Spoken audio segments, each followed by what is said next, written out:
Ticket থাকা অবস্থা তো আমি ট্রেনের মধ্যে উঠতে পারতেছি না। এর আগে কখনো হয়নি, ঠিক আছে, এর আগে কখনো এরকম ভোগান্তি হয়নি। 1 ঘন্টা আমি যুদ্ধ করে উঠছি, আমার মনে হচ্ছে মেরে ফেলবে, সিপে মেরে ফেলবে। আমি টিকিট কাটা, আমার টিকিট কাটা সিট আছে, তবুও আমাকে উঠতে দিচ্ছে না। এত বাজে অবস্থা, এরকম মনে হয় কোনোদিন রেলযাত্রা আমি দেখিনি আমার লাইফে। একজন তো মারা যাওয়ার অবস্থা, মানে উনি স্টক করবে এরকম অবস্থা। এই যে টিকিট ভাই টিকিট কাটছে, দেখেন টিকিট কাটে উঠতে পারলো না ভাই। আমরা একটু কথা বলবো ভাই, আপনি টিকিট কাটছেন? জি ভাইয়া, আমার টিকিট কাটা আছে ভাইয়া। আমার হচ্ছে আপনার এটা জবগিতে 97 নম্বর সিটটা ছিল ভাইয়া, কিন্তু দেখতে তো পাচ্ছি না। মানে আমার টিকিট থাকা অবস্থা তো আমি ট্রেনের মধ্যে উঠতে পারতেছি না। এত জনভোগান্তি ভাইয়া, এটা তো কোনোভাবেই মেনে নেওয়া যায় না। আশা করেছিলাম যে তারেক সরকার নতুন উঠেছে, অন্তত জনভোগান্তিটা কমাবে, কিন্তু ভাইয়া তারা কোনোভাবে এই জনভোগান্তিটা কমাতে পারেনি।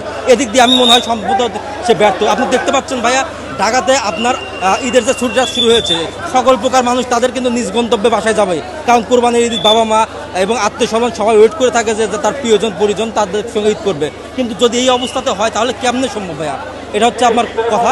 আর আমি আশা করব যে যেন এই অবস্থা দেখে সরকার কোনোরকম পদক্ষেপ গ্রহণ করে, যেন আগামীকাল থেকে ইনশাল্লাহ সুস্থ হ্যাঁ, আমার মনে হয় ট্রেনের সংখ্যা বাড়ানো উচিত এবং আপনার বগি অ্যাডজাস্ট করে দেওয়া উচিত। প্রতিটা ট্রেনের সঙ্গে আপাতত 3-4টা বগি অ্যাডজাস্ট করে দেওয়া উচিত, তাহলে আশা করা যায় কিছুটা হলে ভোগান্তি কমবে।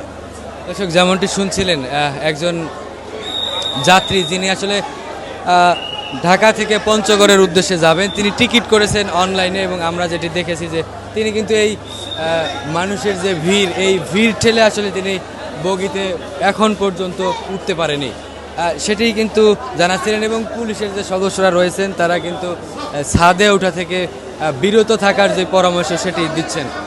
দর্শক, রাজধানীর বিমানবন্দর রেলওয়ে স্টেশন থেকে এই ছিল আমার কাছে সর্বশেষ তথ্য।